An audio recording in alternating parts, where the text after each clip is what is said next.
Hello students, good afternoon. How are you? In our today's topic, we will discuss about colligative properties part number 3, depression in freezing point. We had explained about the first colligative property, lowering in vapor pressure, and second colligative property, what was that? That was the elevation in boiling point. That was denoted by delta TB. Now, like elevation in boiling point, there is another term that is depression in freezing point, and it is denoted by delta TF. Delta TF is what here? It is a depression in freezing point. This term is also called cryoscopy because there will be arise an constant that is named after the topic, that is named cryoscopic constant KF. देख लीजिए, पिछला जो topic हमारा था उसमें हमने discuss किया था किसके बारे में? वो हमारा था elevation in boiling point. Elevation का मतलब एलिवेट मीन्स बढ़ना था यहाँ पे बच्चों। तो बताओ डिप्रेशन का मतलब क्या होगा? घटना। सिंपली है बिल्कुल। डिप्रेशन का मतलब होता है घटना। और दोनों चीज़ें एलिवेशन और डिप्रेशन कब आती हैं? जब नॉन वोलेटाइल सोल्यूट ऐड करते हो आप किसके अंदर? प्योर सॉल्वेंट के अंदर, है ना। तो मेरे पास एक नई टर्म यहाँ पे आई है इस चैप्टर के अंदर। अपनी कोलिगेटिव प्रॉपर्टी थर्ड है ये कोलिगेटिव प्रॉपर्टी लास्ट है, वो हम डिस्कस करेंगे नेक्स्ट वीडियो लेक्चर में। तो depression in freezing point delta TF से डिनोट किया जाएगा। क्रायोस्कोपी बोला जाता है। क्रायो का मतलब होता है बहुत लो टेम्परेचर प्रोड्यूस करना, मतलब वैल्यू कम करना, ठीक है ना। फ्रीजिंग पॉइंट को भी और भी, जैसे मेरे पास आइस है बच्चों, और आइस क्या है, या फिर वाटर मान लिया मैंने प्योर सॉल्वेंट। वाटर मेरा 0 डिग्री सेल्सियस पे क्या है, फ्रीज करता है। तो मैं उस टेम्परेचर को 0 से भी कम कर दूँ तो मेरा वो क्या कहलाएगा? Depression in freezing point. तो वो कब होगा वो सोच के देखिए आप, सिचुएशन क्या होगी। तो सबसे पहले before starting the topic we will discuss about the freezing point. Freezing point क्या होता है? जमनांक, द टेम्परेचर, ऐसा टेम्परेचर जिसके ऊपर किसी लिक्विड का वेपर प्रेशर उस सॉलिड के वेपर प्रेशर के इक्वल हो जाता है। क्या बताया मैंने? ऐसा टेम्परेचर जिसके ऊपर किसी लिक्विड का वेपर प्रेशर उसके सॉलिड के वेपर प्रेशर के बराबर हो जाता है। जैसे मेरे पास ये सॉलिड है, ये क्या है कि सॉलिड है, और यहाँ से मेरे पास क्या है, ये उसका वेपर प्रेशर है सॉलिड का, और यहाँ से मेरे पास एक लिक्विड सॉल्वेंट है उसका वेपर प्रेशर है। तो ये पॉइंट है ना, तो ये पॉइंट बच्चों देखो ध्यान से, ये पॉइंट ऐसा पॉइंट है, यहाँ पे क्या है, वेपर प्रेशर है लिक्विड का, ठीक है, और वो vapour pressure vapour pressure of solid है यहाँ पे, और यहाँ पे क्या है, वेपर प्रेशर ऑफ लिक्विड। तो ये पॉइंट है ना मेरा, जो इस पॉइंट पे दोनों इक्वल हो गए, इसी पॉइंट को मैं क्या बोलता हूँ? Freezing point. क्या बोलता हूँ? Freezing point. यहाँ से या तो ये सॉलिड मेरा क्या है, मेल्ट होना शुरू हो जाता है, या ये लिक्विड मेरा सॉलिडिफाइड होना शुरू हो जाता है। दोनों काम हो सकते हैं वही, ठीक है। चलिए, मैंने समझाया आपको नीचे सिंपल टर्म में क्या, कि सॉलिड का वेपर प्रेशर अगर लिक्विड के वेपर प्रेशर के जहाँ पर इक्वल हो जाता है तो उसको मैं क्या बोलता हूँ भाई? इसका फ्रीजिंग पॉइंट, है ना। चलिए आगे चलते हैं। इसका एक्सप्लेनेशन देखो बच्चों, पिछले टॉपिक में बताया था, बिल्कुल सिमिलर होगा। When non volatile solute is added to, यहाँ पे सोल्यूट नहीं आएगा, इज एडिड टू सोलवेंट, जब एक सोलवेंट में हम एक नॉन वोलेटाइल सोल्यूट ऐड करते हैं, ठीक है, then the vapour pressure of the solvent, तो सोलवेंट का वेपर प्रेशर रिड्यूस हो जाता है बच्चों, so the lesser temperature is required to make the vapour. अब क्या है, जब मैंने नॉन वोलेटाइल सोलवेंट इसमें मिलाया प्योर सोलवेंट में, तो उसका वेपर प्रेशर कम हो गया। पहले तो वेपर बनाने के लिए बच्चों क्या है, ज़्यादा टेम्परेचर देना पड़ता था, अब वेपर प्रेशर कम हो गया उसका, तो बताओ लेसर टेम्परेचर पे ही उसके वेपर बन जाएंगे ना, ज़्यादा टेम्परेचर तो नहीं देना पड़ेगा। तो ये जो लोअरिंग है, ये जो वैल्यू कम हुई है, उसी को मैं क्या नाम देता हूँ? बताओ, फ्रीजिंग, क्या नाम देता हूँ? डिप्रेशन इन फ्रीजिंग पॉइंट, ठीक है। तो अब देखो, required to make the vapour of the solid and liquid state equal, जहाँ पर सॉलिड और लिक्विड का वेपर प्रेशर इक्वल हो जाएगा कॉन्सिक्वेंटली, इस तरह से the freezing point of solution gate decrease, मेरा जो फ्रीजिंग पॉइंट है सॉल्यूशन जो मेरा, वो क्या है, कम हो जाएगा from the freezing point of solvent, solvent के फ्रीजिंग पॉइंट से। कब? जब नॉन वोलेटाइल सोल्यूट आपने इसमें ऐड किया है। क्लियर हो गया होगा बिल्कुल अच्छे से। अगर ना क्लियर हुआ हो तो मैं चलो समझा देता हूँ आपको। देखो, ये देखो, ये मेरे पास प्योर सॉल्वेंट है भाई, वाटर है।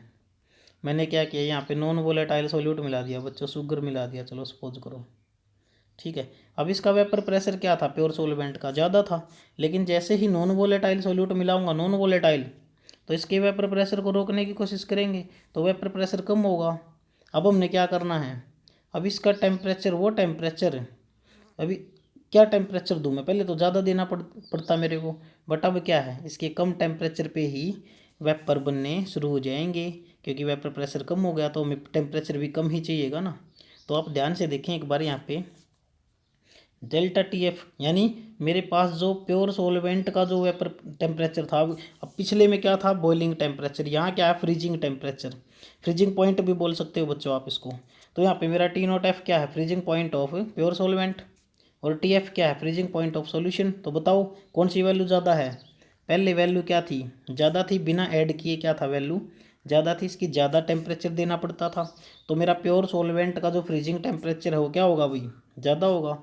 और सॉल्यूशन का after mixing of non volatile solute that temperature is T F here, solution का जो हमारा सॉल्यूशन का क्या है, फ्रीजिंग पॉइंट है वो टी एफ है। और चेंज कितना आया बच्चों, कितना चेंज आया भाई इसके अंदर, जैसे पहले ये क्या था, मान लो पहले 0 डिग्री था, फिर बाद में ऐड करने के बाद -2 हो गया, तो जो चेंज आया है ना वही हमारा डेल्टा टी एफ है। और delta T F is what here, it is simply क्या है, ये हमारे पास depression in freezing point. Understand the concept clear. देखो आगे चलो, अभी मैंने आपको बता भी दिया यहाँ पे here T not F is the freezing temperature of solvent, freezing point भी बोल सकते हैं आप, T F is the freezing temperature of solution, and delta T F is the freezing depression in freezing point या change of freezing point from किसका किसका change है, pure solvent to solution. Pure solvent का अब की बारी ज़्यादा है इसलिए मैंने आगे लिख लिया यहाँ पे, और सॉल्यूशन का मेरा कम है इसलिए मैंने पीछे लिख लिया, तो ज़्यादा में से कम ही घटाओगे ना, है ना। चलिए आगे ग्राफ से समझाता हूँ आपको मैं, जो भी कमी रह गई है इसमें समझने में वो ग्राफ से आप देखें तो ग्राफ से बिल्कुल क्लैरिफाई हो जाएगा आपको ये। अंडरस्टैंड ग्राफिकल एक्सप्लेनेशन, सपोज करो मैंने ग्राफ बनाया बच्चों, थोड़ा सा ऊपर ले लेते हैं इसको, ये ग्राफ बनाया मैंने वेपर प्रेशर और टेम्परेचर के बीच में, ठीक है। तो यहाँ पे मैंने मान लिया क्या, देख लो ध्यान से समझ लेना, ये मान लिया मैंने, ये लाइन है जो मेरी सॉलिड की है, मेरे पास सॉलिड है, और ये सॉलिड क्या है, इस सॉलिड का वेपर प्रेशर पहले क्या था, यहाँ पे था, फिर मैंने लिक्विड सॉल्वेंट लिया, तो लिक्विड सॉल्वेंट, इब सॉलिड के तो वेपर बच्चों कम बनते हैं तो ये वेपर प्रेशर कम है, लेकिन सॉल्वेंट मेरा लिक्विड है उसके वेपर ज़्यादा बनेंगे, है ना। तो मैं ऊपर ले लिया, मैंने इसे ऊपर ले लिया ना ऊपर, क्योंकि इसके वेपर क्या है, लिक्विड के ज़्यादा बनेंगे। तो लेकिन बी पॉइंट मेरा, मान लो ये पॉइंट है भाई बच्चों, और ये मेरा बीच वाला पॉइंट बी है, और ये पॉइंट मेरा सी है लास्ट वाला। तो बताओ बी पॉइंट ऐसा पॉइंट है जहाँ पर क्या है, सॉलिड का जो वेपर प्रेशर है वो किसके इक्वल हो गया है इस पॉइंट पे बच्चों, लिक्विड के वेपर प्रेशर के इक्वल हो गया है। तो इसी पॉइंट को मैं मार्क कर लेता हूँ, यहाँ का मैं टेम्परेचर देख लेता हूँ, सपोज करो मैंने ये मिला दिया इसको नीचे तक, ठीक है। तो इसको मैं मान लेता हूँ ये मेरा क्या है, बी पॉइंट। अभी मैंने क्या करना है, मेरे पास सॉल्यूशन भी तो बनाना है मैंने, जब मैंने सॉल्यूशन बनाया बच्चों तो क्या किया, सॉल्यूशन का जो वेब अब की बार फ्रीजिंग पॉइंट है वो और भी कम है, तो इसके नीचे बनाना पड़ेगा हमने, है ना, यहाँ से। ये देखो मैंने ये सॉल्यूशन बना दिया अब यहाँ से, ये मेरा मान लिया पॉइंट डी है, इस पॉइंट को मैंने क्या मान लिया भाई, डी पॉइंट, और इस पॉइंट को, लास्ट वाले पॉइंट को मैंने क्या मान लिया, ई पॉइंट। अब बताओ मेरे पास यहाँ पे जो सॉलिड का, ये देखो ए सॉल्यूट है, सॉलिड का वेपर प्रेशर मेरा क्या है, सॉल्यूशन के वेपर प्रेशर के इक्वल है, तो यहाँ पे मेरा एक पॉइंट में यहाँ मिला दूंगा और एक नीचे मिला दूंगा, है ना। तो बताओ ये वाला क्या है, नीचे वाला टी एफ है, फ्रीजिंग पॉइंट ऑफ सॉल्यूशन, है ना। और ये वाला मेरा क्या था, ऊपर वाला बच्चों जो बी से आया है नीचे, देखो ध्यान से समझना, जो बी से नीचे आया सॉल्वेंट था ना बी, तो यहाँ पे तो सॉल्वेंट के इक्वल था, तो ये मेरा टी नॉट एफ है, प्योर सॉल्वेंट का वेपर प्रेशर, ये सॉरी वेपर प्रेशर नहीं, यहाँ पे फ्रीजिंग पॉइंट होगा, यहाँ पे टी नॉट एफ मेरा क्या है, प्योर सॉल्वेंट का फ्रीजिंग पॉइंट, और टी एफ मेरा क्या है नीचे, ये मेरा क्या है बच्चों, ये मेरा है फ्रीजिंग पॉइंट ऑफ सॉल्यूशन, है ना। तो आप खुद बता दें एक बार मेरे को, कौन सी वैल्यू ज़्यादा है, बताओ भाई कौन सी वैल्यू ज़्यादा है, टी एफ ज़्यादा है या टी नॉट एफ ज़्यादा है। तो ऊपर देखो ये वैल्यू ज़्यादा है ऊपर, और ये वैल्यू कम है ना। तो यानी मैं क्या करूँगा, ज़्यादा में से कम घटा दूंगा मेरे पास। अब इनके बीच का जो गैप है यहाँ पे देखो, ये नीचे ये गैप, ये क्या कहलाएगा, डेल्टा टी एफ।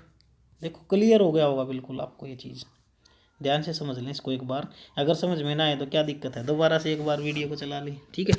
तो देखो मैंने अपनी तरफ से अच्छी तरह से आपको समझा दिया है। ये है इसका ग्राफिकल रिप्रेजेंटेशन, जो कल भी हमने किया था, graphical representation for elevation in boiling point. तो चलो एक बार और बता दूं मैं इसको आपको, क्या क्या यूज़ किया हमने इसमें ग्राफिकल एक्सप्लेनेशन में। एट बी पॉइंट पे देखो बच्चों, ये point B, at point B vapour pressure of solid is equal to the vapour pressure of liquid, यानी सॉलिड जो हमारा है उसका वेपर प्रेशर लिक्विड सॉल्वेंट के बराबर हो जाता है। और डी पॉइंट पे देखो बच्चों, नीचे डी पॉइंट ये रहा, ये D point, at D vapour pressure of solid is equal to vapour pressure of solution, वहाँ पे सॉल्वेंट का था, यहाँ पे लिक्विड सॉल्यूशन का ही वेपर प्रेशर हमारा है। तो वो भी इस बात है, अभी ये ज़्यादा है ये कम है, इसलिए हम क्या करेंगे, टी नॉट एफ में से क्या घटा देंगे, T of F, that is the freezing point of solution, that is the freezing point of solvent, and change कितना है, टी एफ ये लिख रखा है मैंने नीचे, डेल्टा टी एफ, ये चीज़ प्रूव हो गई भाई अच्छी तरह से, है ना। चलिए आगे चलते हैं, नेक्स्ट पोर्शन इसका। In this graph we can see that freezing point of solution T F, freezing point of solvent T not F, depression of freezing point is this. Clear है। अब एक्सपेरिमेंट किया था हमने पिछले टॉपिक में बच्चों, पिछले टॉपिक में जो एक्सपेरिमेंट किया था वहाँ पे क्या था उसमें, देखिए आगे क्या करेंगे अब हम, जब हमने एक्सपेरिमेंट किया था प्रीवियस टॉपिक में बच्चों, दोनों टॉपिक रिलेट करते हैं एक दूसरे से। अगर पिछली वीडियो क्लियर है ना आपको, एलिवेशन इन बॉइलिंग पॉइंट, तो ये भी बड़ा इजी मेथड है, बस वहाँ पे टी बी होता था, यहाँ पे टी एफ है, वहाँ पे टी नॉट बी होता था, यहाँ टी नॉट एफ है, वहाँ पे डेल्टा टी बी होता था, यहाँ पे डेल्टा टी एफ। तो एक्सपेरिमेंट जब हमने लैब में ले जाके किया तो हमने देखा कि delta T F is directly proportional to M. what is m here? M is the molality here, and you know that molality is what? The number of moles of non volatile solute here divided by mass of solvent in kg. Understand? Then I can write this delta tf is equal to kf into m, and where kf is what? देखो कोई भी proportionality का sign अगर हटाओगे तो constant आता है, तो मैंने कांस्टेंट यहाँ पे लगाया kf। kf is the molal depression constant. बच्चों पिछले टॉपिक में kb आया था, kb was the molal elevation constant, and here kf is the, यहाँ पे kf मेरा क्या है, मोलल डिप्रेशन कांस्टेंट। kb का एक दूसरा नाम था बच्चों इबिलियोस्कोपिक कांस्टेंट, एंड मेरा kf का यहाँ पे एक अदर नेम होगा क्रायोस्कोपिक कांस्टेंट। हरियाणा बोर्ड में देखो क्या होता है, HBSC में ये डेफिनेशन पूछते हैं मोलल डिप्रेशन कांस्टेंट की, या फिर इसका अदर नेम क्या बताया मैंने, क्रायोस्कोपिक कांस्टेंट। और जो कल वाला था मेरे पास वो क्या था, that was molal depression, that was molal elevation constant and ebullioscopic constant. इसको डिफाइन करना आता है एग्जाम में जनरली, तो मैं इसको डिफाइन कर देता हूँ। Cryoscopic constant is what? It is the depression of freezing point of a solution having molality unity. यानी जब मेरी मोलैलिटी, देखो क्या था formula, delta T F is equal to T naught of F minus, sorry ये formula नहीं apply करेंगे, क्या फार्मूला आया था अभी अपने पास, ये रहा देखो भाई, ये रहा delta T F is equal to K F into M. यहाँ पे अगर मैं मोलैलिटी 1 मान लेता हूँ, मोलैलिटी 1 मानने का मतलब क्या है बच्चों, ध्यान से समझ लेना। मोलैलिटी क्या थी, number of moles of non volatile solute, non volatile solute divided by mass of solvent in KG. अगर मैं 1 मोल नॉन वोलेटाइल सोल्यूट मान लूँ और 1000 ग्राम मान लो नीचे कुछ भी, या 1 किलोग्राम में उनको डिजोल्व करवाऊँ, तो अगर उसकी वैल्यू भी 1 मान लेता हूँ ऊपर वाले पोर्शन की, नीचे वाले की भी, तो मोलैलिटी भी 1 हो जाएगी ना। तो डेफिनेटली जहाँ पर मेरा वही टेम्परेचर है, ये वही फ्रीजिंग पॉइंट है सॉल्यूशन का, जब मेरी मोलैलिटी 1 हो जाएगी तो एल जो मेरा डिप्रेशन ऑफ फ्रीजिंग पॉइंट है वही मेरा क्या हो जाएगा, क्रायोस्कोपिक कांस्टेंट। ये डेफिनेशन थी भाई।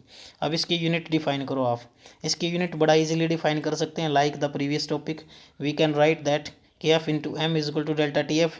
You will write K F is equal to, यहाँ पे इसको इधर लेके आओगे तो डिवाइड में हो जाएगा, delta T F by M. What is T F? T F is nothing but it is a temperature, freezing हो या बॉइलिंग हो है तो टेम्परेचर, तो केल्विन में डिनोट करोगे, केल्विन यूनिट हो गई।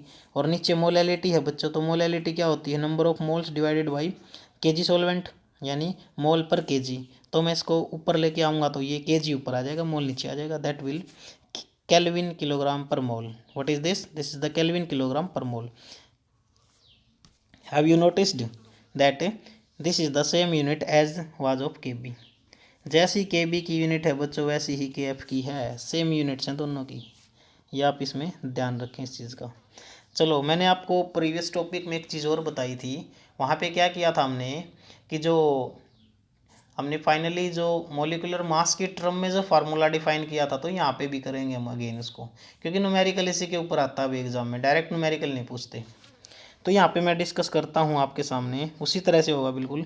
अगर molecular formula of solute, molecular mass of solute निकालना है डिप्रेशन ऑफ फ्रीजिंग पॉइंट से, तो लेट कर लेते हैं M2 is the molecular mass of solute, W2 is given mass of solute, W1 is the mass of solvent in gram, then delta TF is equal to what, gram में है तो 1000 भी आएगा अपने पास, 1000 into KF into W2 by W1 into M1। Simple formula है बच्चों, ये मैंने बस M की वैल्यू रख दी मोलैलिटी की पूरी वैल्यू, ठीक है। तो M2 को इधर लेके आओगे आप इसको, तो ये फार्मूला ऐसे डाइवर्ट हो जाएगा अपना, है ना। तो चलिए, समझ में आपको आया है ना बिल्कुल। तो ये पेज नंबर 36 था, ये दोबारा रिपीट हो गया भाई पेज, इसको आप इग्नोर कर दें, ठीक है। ये रिपीट हो गया है पेज। आगे टॉपिक हमारा आता है ये।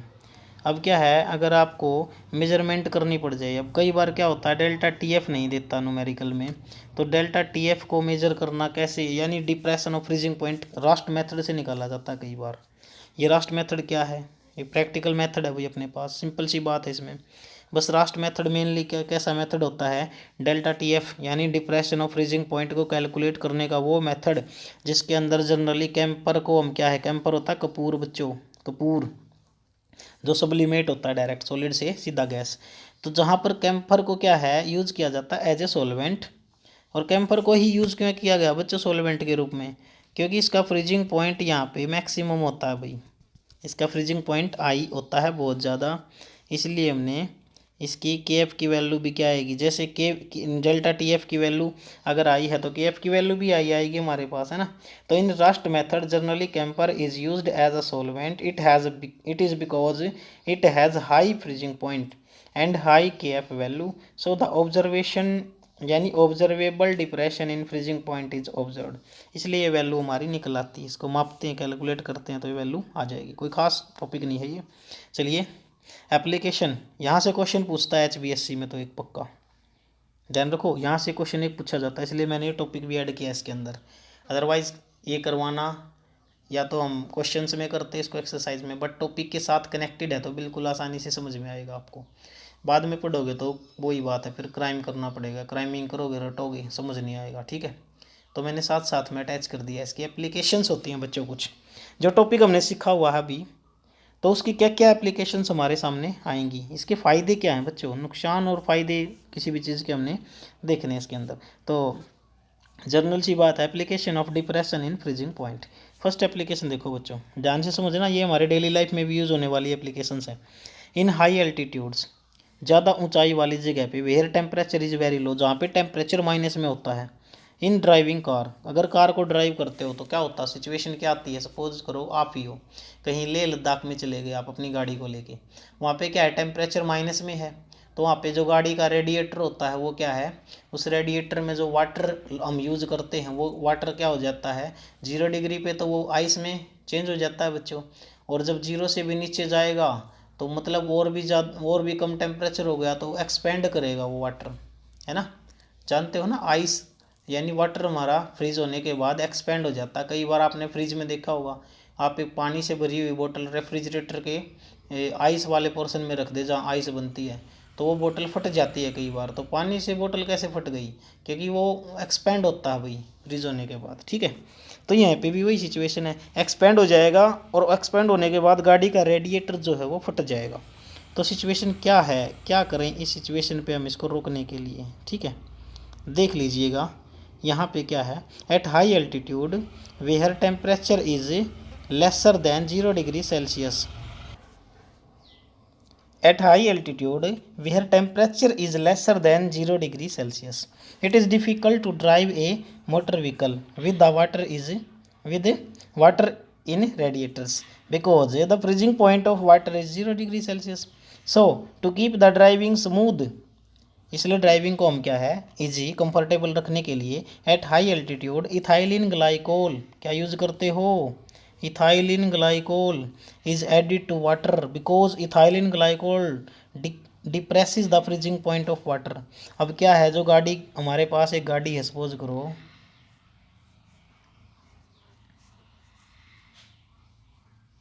ये गाड़ी है भाई अपनी वीआईपी गाड़ी है बच्चों, ध्यान से बैठना है इसके अंदर। ठीक है, इस गाड़ी के अंदर क्या है, अपने पास इस गाड़ी में एक रेडिएटर होता है। इस रेडिएटर में क्या है, वाटर भरा जाता है भाई H2O। लेकिन जब पहाड़ों पर जाते हो आप, या फिर ऐसी जगह पे जाते हो जहाँ पे स्नोफॉल करता है, बर्फ़ पड़ती है, तो यहाँ पे क्या है, अब 0 डिग्री से भी कम टेम्परेचर होता है, आप जानते हो। तो 0 डिग्री पे क्या है, रेडिएटर में बर्फ़ जम जाती है पानी की, गाड़ी के रेडिएटर में ठंडा होके। और 0 से भी कम -5 डिग्री सेल्सियस सपोज करो, वहाँ पे क्या है, ये वाटर मेरा एक्सपेंड करेगा, फैल जाएगा। और फैलेगा तो गाड़ी का रेडिएटर फट जाएगा, तो गाड़ी चलेगी कैसे फिर, है ना। तो क्या करें ऐसी सिचुएशन पे, हमने क्या किया, इथाइलिन ग्लाइकोल लिया और जहाँ पे वाटर भरा हुआ उसके अंदर इथाइलिन ग्लाइकोल मिला दिया। ये इथाइलिन ग्लाइकोल बच्चों क्या करेगा, पानी का फ्रीजिंग पॉइंट और कम कर देगा भाई। आपको हो गया और कम हो गया तो और ज़्यादा जमेगा, नहीं ऐसा नहीं होता। -5 डिग्री सेल्सियस सपोज करो, बाहर का टेम्परेचर वहाँ पे -5 डिग्री सेल्सियस है, ठीक है ना। इतना टेम्परेचर वहाँ पे एटमॉस्फेरिक टेम्परेचर है भाई। और मैंने क्या किया, इथाइलिन ग्लाइकोल ऐड किया, उसने -10 डिग्री सेल्सियस टेम्परेचर कर दिया इसका, डिप्रेस कर दिया फ्रीजिंग पॉइंट। तो वहाँ पे क्या होगा, जब एटमॉस्फेरिक टेम्परेचर मेरा अंदर के टेम्परेचर के इक्वल नहीं है तो क्या है, मेल्ट होना शुरू हो जाएगा वो। समझते हो ना इस चीज़ को, ठीक है। तो ये मेल्ट होएगा तो क्या होगा, देखो आगे पढ़ते हैं इसको हम। Depression of freezing point water such compound विच, यानी जब मैंने इसमें इथाइलिन ग्लाइकोल ऐड किया तो यहाँ पे डिप्रेशन हो गया, फ्रीजिंग पॉइंट और भी कम हो गया, जिसकी वजह से वो पिघलना शुरू हो जाएगा। Such compound which depress the freezing point, exam में आता है, यहाँ से देखो, यहाँ से एग्जाम में आता है इंपॉर्टेंट। ऐसे कंपाउंड मेरे पास जो कि फ्रीजिंग पॉइंट किसका, सॉल्वेंट का या वाटर का, क्या कर देते हैं, और भी कम कर देते हैं, डिप्रेस कर देते हैं, उनको बच्चों बोलते हैं एंटी फ्रीजिंग एजेंट। पेपर में डायरेक्ट क्वेश्चन आता है, what are anti freezing agents, give examples. Example हमारा हो गया इथाइलिन ग्लाइकोल, और भी काफ़ी सारे एग्जांपल्स इसमें हो सकते हैं। तो एक इंटरेस्टिंग बात और आपको मैं बताता हूँ इसके अंदर, देखो ethylene glycol can also use in summer, ये गर्मियों में भी यूज़ हो सकता है, क्योंकि ये बॉइलिंग पॉइंट वाटर का बढ़ा भी देता भाई, ठीक है ना। ये बॉइलिंग पॉइंट बढ़ा भी देता और इसने कम भी कर दिया, तो इसलिए इसका जनरली एक नाम लिया जाता है कॉमनली, इसको बॉयल ओवर्स भी बोलते हैं, बॉयल ओवर्स, ठीक है। तो ये था हमारा फर्स्ट एप्लीकेशन, आई होप आपको क्लियर हो गया होगा। सेकेंड एप्लीकेशन देखिए बच्चों क्या कहती है आपकी इसके बारे में। सेकेंड एप्लीकेशन है मेरी इंपॉर्टेंट है, बिल्कुल सेम है, removing the snow from the road. कई बार क्या होता है, जो पहाड़ी एरिया है, हिली एरिया है, वहाँ पे जो रोड्स वगैरह हैं वहाँ पे स्नो बर्फ़ जम जाती है, काफ़ी लेयर बन जाती है, मोटी मोटी लेयर बन जाती हैं, बहुत थिकनेस की लेयर। तो उस स्नो के ऊपर हम क्या करते हैं बच्चों, साल्ट का स्प्रे करते हैं, NaCl सॉल्यूशन का स्प्रे करते हैं, या CaCl2 सॉल्यूशन का स्प्रे करते हैं। अब ये स्प्रे क्यों किया जाता है, ये स्प्रे भी इसलिए किया जाता है कि देखो एक बार कि during snowfall snow is removed from the road by spraying the NaCl solution और CaCl2 solution, calcium chloride solution, because NaCl और CaCl2 मिक्स विद वाटर, ये भी क्या करते हैं, पानी के साथ मिलके उसका फ्रीजिंग पॉइंट कम कर देते हैं। और फ्रीजिंग पॉइंट कम हो जाएगा तो क्या है, वाटर क्या करेगा, स्नो में बदलना बंद हो जाएगा। वही काम होगा ना यहाँ पे जो भी बताया था आपको मैंने, यहाँ पे भी क्या काम होगा, मान लो 0 डिग्री सेल्सियस पे आइस या फिर स्नो मेरी बनी हुई है, और मैंने क्या किया, NaCl मिला दिया, NaCl क्या करेगा, -35 डिग्री सेल्सियस पे ले जाएगा टेम्परेचर। कितने पे ले जाएगा टेम्परेचर, -35 डिग्री सेल्सियस पे। और 35 डिग्री सेल्सियस पे जब टेम्परेचर जाएगा तो क्या है, वही एटमॉस्फेरिक टेम्परेचर और अंदर का टेम्परेचर अपना क्या हो जाएगा, तब तक इक्वल नहीं होते तो क्या वो मेल्ट होना स्टार्ट हो जाएगा। लेकिन रुको, एक चीज़ देखो, ये तो क्लियर हो गया हमारे को बिल्कुल, लेकिन आइसक्रीम वाले देखे आपने कभी, आइसक्रीम वाले क्या करते हैं, ये मान लो आइसक्रीम वाला है कोई, ठीक है,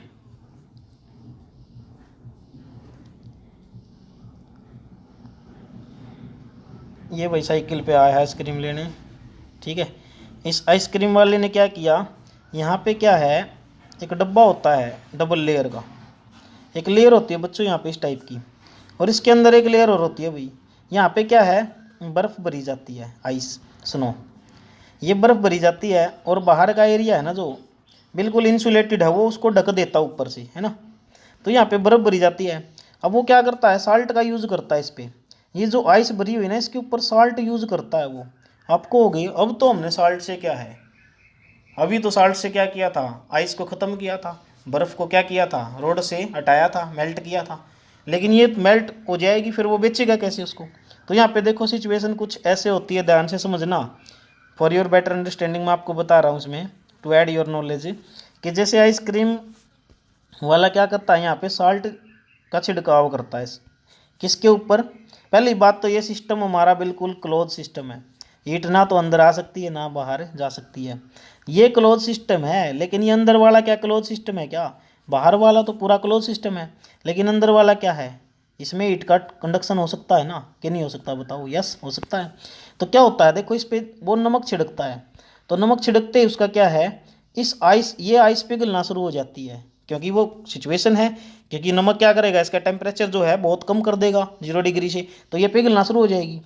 तो यहाँ से क्या है, अब ये पिघलने के लिए हीट रिक्वायर करती है, हीट बाहर से तो इसको मिलेगी नहीं। तो अंदर जो हमारे पास इसमें अंदर है आइसक्रीम, इसमें अंदर आइसक्रीम है जो निकाल के देता है, तो वहाँ की हीट जो है ना वो खींच लेता है ये, ताकि ये मेल्ट ना, ये मेल्ट हमारा होने के लिए क्या करता है, हीट को खींच लेता है, और ये अंदर वाली बर्फ़ हमारी और ज़्यादा सॉलिड हार्ड हो जाती है। समझे बच्चों? ये कंसेप्ट होता है भाई, अपोजिट होता है बिल्कुल इसके। एक न्यूमेरिकल आपको मैंने समझाया है और एक दिया है इसके अंदर, ये न्यूमेरिकल HBSC में आया हुआ है भाई, ध्यान रखना, ठीक है। 34.2 gram of sugar was dissolve in 1000 gram of the water, find the freezing point of solution. मेरे को क्या निकालना बच्चों, T(F) निकालना भाई, freezing point of solution. If the molecular mass of sugar is given 342 and KF is given 1.86 kilo kelvin kilogram per मोल, ठीक है। तो सारी चीज़ गिवन है, अप्लाई कर दो बस, कोई ज़रूरत भी नहीं समझाने की, पिछले टॉपिक की तरह बिल्कुल। W2 mass of solute is this, M2 is the molecular mass of solute. एक बार मानो ना, आप इनको उसी तरह से मानना। मैंने W2 को मास ऑफ सोल्यूट माना है, M2 को मास मोलिकुलर मास ऑफ सोल्यूट हो जाएगा, जनरल सी बात है। तो यहाँ पे इतना है। और W1 mass of solvent in ग्राम है मेरे पास 100 यानी 1000 ग्राम। KF क्रायोस्कोपिक कांस्टेंट भी गिवन है, तो अप्लाई कर दें फार्मूला। फार्मूला अप्लाई करोगे तो आपके पास ये आ जाएगा भाई, ये फार्मूला डायरेक्ट मैंने बताया था 0.186। और यहाँ पे क्या है, अब ये फार्मूला यूज़ करो, इसमें सारी वैल्यूज़ हमारे पास गिवन है। तो T0F minus TF is equal to delta TF, ये वैल्यू भी हमारे पास है, ये वैल्यू भी है, तो घटाओगे तो फ्रीजिंग पॉइंट सॉल्यूशन का टेम्परेचर मेरे पास आ गया। तो आपकी सेल्फ प्रैक्टिस के लिए बच्चों ये न्यूमेरिकल मैंने दिया है, इसको देखें एक बार ध्यान से। ये न्यूमेरिकल मैंने आपको दिया है, और इस न्यूमेरिकल में क्या है, हिंट भी दे दिया है कि फार्मूला ये लगेगा, ठीक है। Then you can solve it easily. Thanks for today lecture, have a nice day, bye.